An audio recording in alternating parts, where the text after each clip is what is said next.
Junior NTR దర్శక దిగ్గజం రాజమౌళి డైరెక్షన్లో వచ్చిన స్టూడెంట్ నెంబర్ 1 చిత్రం ఎంతటి ఘన విజయం సాధించిందో ప్రత్యేకంగా చెప్పాల్సిన పని లేదు. చేయని నేరానికి జైలుకు వెళ్ళిన కథానాయకుడు అక్కడి నుంచే చదువును కొనసాగిస్తూ లాయర్ అవుతాడు. చివరకు తండ్రి కేసును తానే స్వయంగా వాదించి తండ్రిని నిర్దోషిగా విడిపిస్తాడు. జైలుకు వెళ్ళినా సరే చదువు మీద తన ఆసక్తిని వదులుకోలేక ప్రత్యేక అనుమతితో కష్టపడి చదివి తాను అనుకున్న గమ్యాన్ని చేరుకుంటాడు. ఇక ఈ మధ్యకాలంలో ఇలాంటి సంఘటనలు నిజంగానే జరుగుతున్నాయి. జైలు పాలై అక్కడి నుంచే తమ చదువును కొనసాగించి లక్ష్యాన్ని చేరుకుంటున్న వారి గురించి ఈ మధ్య తరచుగా వార్తలు చదువుతున్నాం. తాజాగా ఆంధ్రప్రదేశ్లోని ఇదే కోవకు చెందిన ఘటన వెలుగు చూసింది. సుమారు 20 ఏళ్ల క్రితం వచ్చిన స్టూడెంట్ నెంబర్ 1 సినిమాలో తరహా సీన్ ఒకటి ఆంధ్రప్రదేశ్ నంద్యాలలో చోటు చేసుకుంది. యావజ్జీవ కారాగార శిక్ష పైన ఓ యువకుడు జైలు నుంచి చదువును కొనసాగించి గోల్డ్ మెడల్ సాధించి రియల్ హీరోగా పేరు తెచ్చుకున్నాడు. అతడే నంద్యాల జిల్లా సంజామల మండలం పేరుసోముల గ్రామానికి చెందిన మొహమ్మద్ రఫీ. మాబూసా మాబున్ని కుమారుడైన రఫీ 2014లో బీటెక్ చదువుతుండేవాడు. ఆ సమయంలో ప్రేమ వ్యవహారంలో భాగంగా అదే గ్రామానికి చెందిన ఓ యువతి హత్యకు కారకుడని భావించి రఫీ మీద పోలీస్ స్టేషన్లో కేసు నమోదైంది. కోర్టులో విచారణ అనంతరం 2019 జూలై నెలలో రఫీకి జీవిత ఖైదు విధించారు. అప్పటి నుంచి కడప కేంద్ర కారాగారంలో జైలు శిక్ష అనుభవిస్తున్నాడు రఫీ.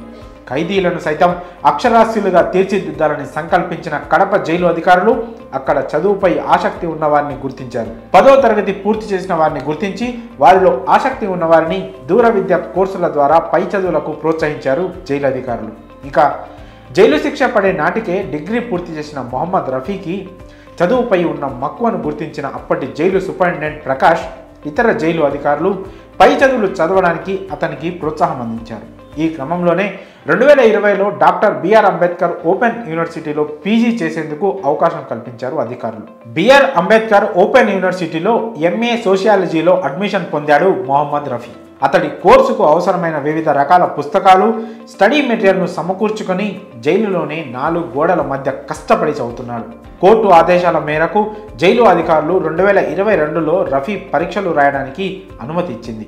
అన్ని అవకాశాలను సద్వినియోగం చేసుకొని యూనివర్సిటీ పరిధిలోని ఆంధ్రప్రదేశ్, తెలంగాణ రాష్ట్రాలకు సంబంధించి ఎంఏ సోషియాలజీలో మొదటి ర్యాంకుతో గోల్డ్ మెడల్ సాధించాడు రఫీ. జైలులో ఉంటున్న రఫీకి పీజీ పట్టా, గోల్డ్ మెడల్ ప్రదానం చేయాలని భావించిన యూనివర్సిటీ అధికారులు దీని గురించి జైలు అధికారులకు సమాచారం అందించారు. దాంతో కోర్టు అనుమతితో 4 రోజులు రఫీకి బెయిల్ మంజూరు చేశారు. ఈ క్రమంలో గురువారం హైదరాబాద్లోని అంబేద్కర్ యూనివర్సిటీలో వైస్ ఛాన్సలర్ జగదీష్ ఆధ్వర్యంలో రఫీకి గోల్డ్ మెడల్ బహుకరించి అభినందనలు తెలియజేశారు. ఈ సందర్భంగా రఫీ మాట్లాడుతూ తాను జైలు పాలైనప్పటికీ చదువుపై ఉన్న మమకారంతో, పట్టుదలతో పీజీ సాధించానని తెలిపాడు. తన తల్లిదండ్రులకు ఈ గోల్డ్ మెడల్ అంకితం చేస్తున్నట్లు వెల్లడించాడు. జైలుకెళ్తే ఇక జీవితం అయిపోయిందనుకునే చాలా మందికి